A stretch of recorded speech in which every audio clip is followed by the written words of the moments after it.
Thanks to Trade for sponsoring today's video.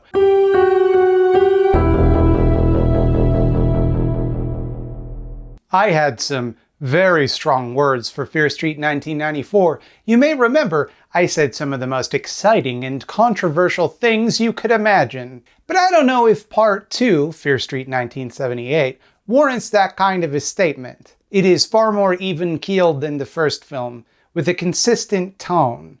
It never comes close to the lows of the previous movie, but only seldomly reaches the same heights. You know, the thing that really surprised me about this one was that it was made by the same people. I thought for sure this was a different team, or maybe even another project that was hastily rewritten to incorporate more Fear Street stuff in it. But no! Just like the first movie, it was directed by movie maniac Lee Janiak. And what range! Holy smokes! There's a name to look out for, Lee Janiak. We're gonna see more from her, I bet. This is strange. My phone seems to be ringing.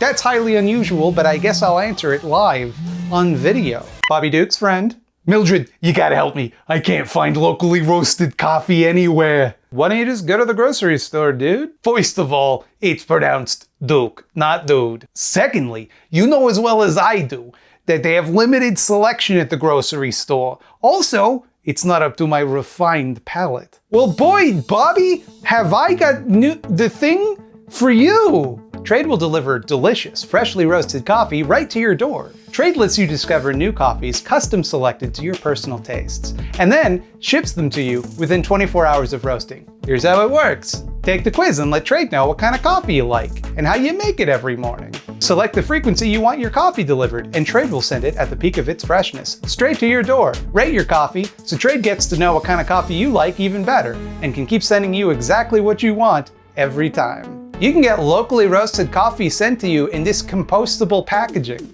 Trade guarantees you're gonna love the coffee they send you, but if you don't, for some reason, you nerd, they'll ship out a new bag free of charge. Wow, that sounds perfect. That's exactly what I was looking for. What a coincidence. Where can I get Trade coffee? Bobby, I suspect you already know this, but you can go to the URL in the description box to take the quiz and get your first bag, including shipping, for free. Sorry, did you say $1 million bajillion? No.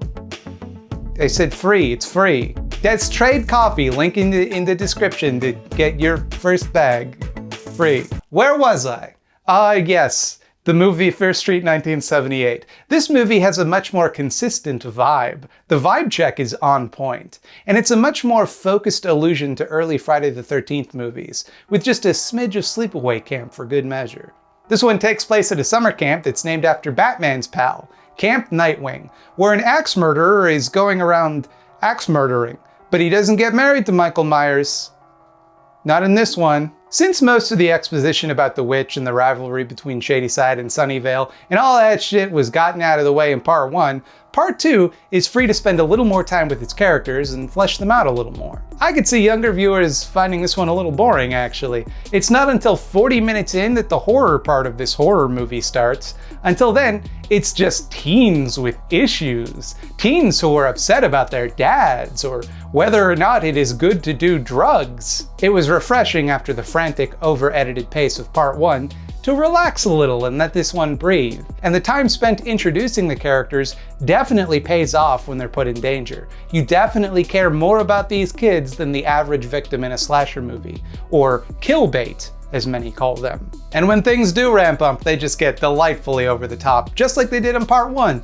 There's this part where a big gloopy hole is spawning murderers, and it was legit one of the grossest and neatest visual effects I've seen all year. A lot of care went into this gloop. That's some good gloop, quality gloop. You know how in movies like this, most of the characters are kids, but that means it's not really as tense because you know that the movie's not gonna kill a kid? This movie will show you a kid, make you like them, make you relate to them, and then fucking kill them dead on screen. Just chop that little fucker up with an axe and make you watch. The killers just kill whoever's around. It doesn't matter who they are or why they are. Just axe those fools. Axe them good. It grounds the movie in this very real sense of danger and makes the kills uncomfortable and shocking, like murder should be in a movie, but it usually isn't because we've seen it a million times.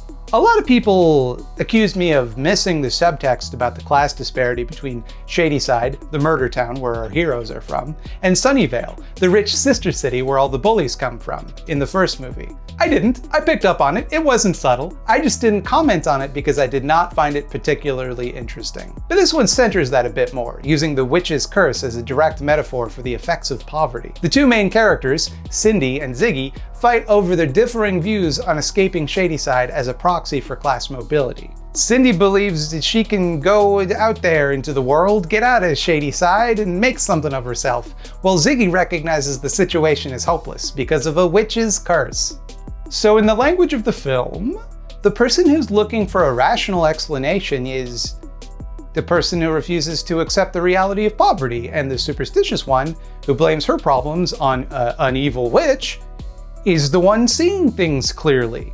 Subtextually, this movie has a lot to say about the way that rich kids are given tons of advantages in life, and poor kids have had a hard time escaping the cycle of poverty. People from Sunnyvale view the people from Shadyside as lesser. They scoff at the horrible murder rate there. Just like how in real life, high crime rates are usually the result of poverty that rich assholes choose to blame on the individual character of whatever criminals commit them, rather than the systematic forces that make those crimes happen in those areas. Often characters from Shadyside will smoke weed, only for the snobby future mayor from Sunnyvale to lecture them.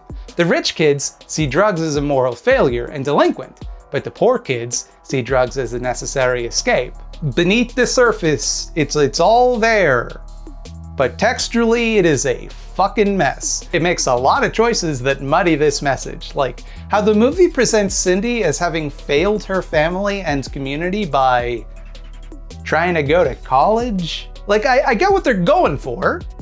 I get what they wanted to say, which is that she turned her back on her community. She was only looking out for herself, and she had this inflated view of herself, and she submitted to the respectability standards of the rich jerks who'll never accept her for who she is, yada yada yada. But like, the movie doesn't do a great job of showing that, because it seems in the movie like she's just working her ass off to go to college while supporting her little sister, and her desire to provide a better life for herself and her family is presented as an inherently bad and naive thing. That she should just accept that she'll be poor forever and her life will inevitably fall apart because of the witch's curse. I don't think that's the message they wanted to send. It's weird, is what I'm saying. Probably could have used another pass on that screenplay, that's all. Speaking of things that could have got ironed out in the screenplay, there is a scene where one character calls another shagadelic.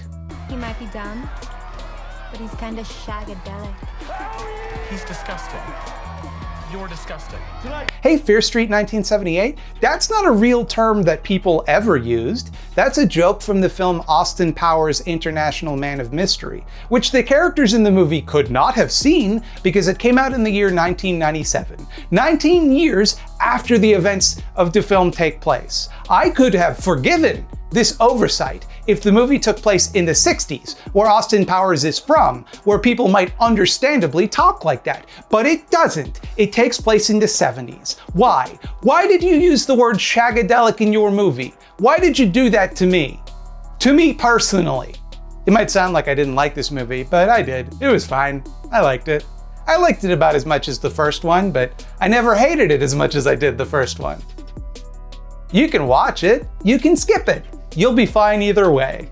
All culture is disposable, and we'll all be dead eventually. Hey, it's me, Bobby Duke, the shagadelic star of the channel. Thanks again to Trade for sponsoring this video. To get a free bag of coffee delivered straight to your door, check out the quiz, the link in the description. And do not talk to me until I've had my coffee.